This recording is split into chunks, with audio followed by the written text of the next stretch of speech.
নমস্কার বন্ধুরা, ঘরোয়া রান্না বাই চৈতালিতে সবাইকে স্বাগত জানাই। সবাই কেমন আছেন? আশা করছি ভালো আছেন।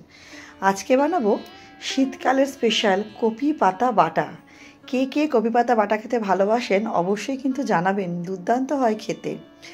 আমি কচি কচি ডাটা থেকে পাতাগুলো এরকম খুলে নিয়েছি, নিয়ে একটা কড়াইয়ের মধ্যে নুন দিয়ে হালকা ভাপানোর জন্য বসিয়ে দিয়েছি।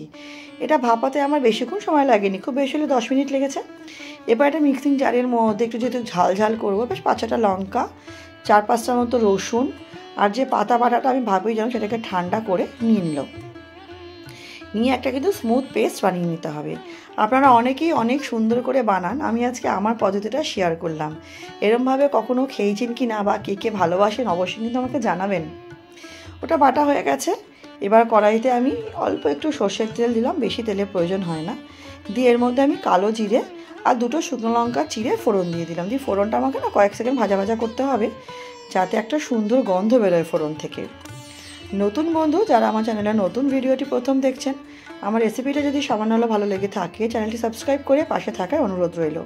আর নতুন নতুন রেসিপির আপডেট পেতে পাশে থাকা বেল আইকনটি প্রেস করে অল নোটিফিকেশানটা অন করে নেবেন। এবার ফোড়নটা ভাজা হয়ে যাওয়ার পর যেটা পাতা বেটে রেখেছিলাম সেটা আমি দিয়ে দিলাম। সবটাই আমাকে ভালো মতো কাচিয়ে নিয়ে দিয়ে দিতে হবে। দিয়ে একটু লবণ, একটু হলুদ আর অল্প একটু চিনি দিয়ে খুব ভালো মতো শুকনো শুকনো করে এটা আমাকে নাড়িচাড়ি নিতে হবে। এটা যাতে একটু শুকনো শুকনো থাকে, জল জল হাতে যেন কেটে যায় পুরোপুরি। ফেসবুকের বন্ধুদের উদ্দেশ্যে বলছি, আমার রেসিপিটা যদি সামান্য হলে ভালো লেগে থাকে পেজটি ফলো করে পাশে থাকা অনুরোধ রইল। আর রেসিপিটা আশা করছি আপনাদের ভালো লাগবে। ভালো লাগলে অনুরোধ করবো অবশ্যই ট্রাই করবেন। কেমন লাগলো কমেন্ট সেকশানে জানাবেন। আপনাদের কমেন্টে রান্না করার উৎসাহটা দ্বিগুণ বেড়ে যায়, তখন মনে হয় আরও সুন্দর সুন্দর রান্না করে আপনাদের সামনে আর কি দেখাই। আর ভালো লাগলে অবশ্যই লাইক করে দেবেন, শেয়ার করে দেবেন। দেখুন এরমভাবে খুব ভালো মতো আমাকে এটা নাড়িচাড়ি নিতে হবে, যাতে শুকনো শুকনো হয়ে আসে, জল জল ভাবটা যাতে একদমই কেটে যায়।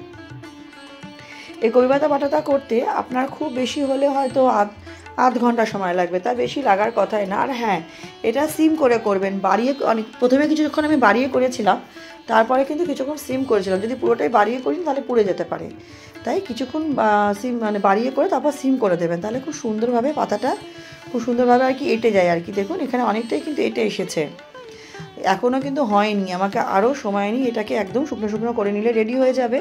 এটা গরম গরম ধোয়াটা ভাতের সাথে খেতে যেন অমৃত লাগে। এই দিয়ে আপনি এক থালা ভাত নিমেষের মধ্যে শেষ করে দেবেন। দেখুন ঠিক এরকম টেক্সচার হবে। আমার এটা রেডি হয়ে গেছে পরিবেশন করার জন্য, গরম গরম ভাতের সাথে পরিবেশন করব। এটা একদম কমপ্লিট। এটা যেদিনকে হয় না সেদিনকে দুমুঠো ভাত একটু বেশিই নেবেন, দারুণ লাগে খেতে।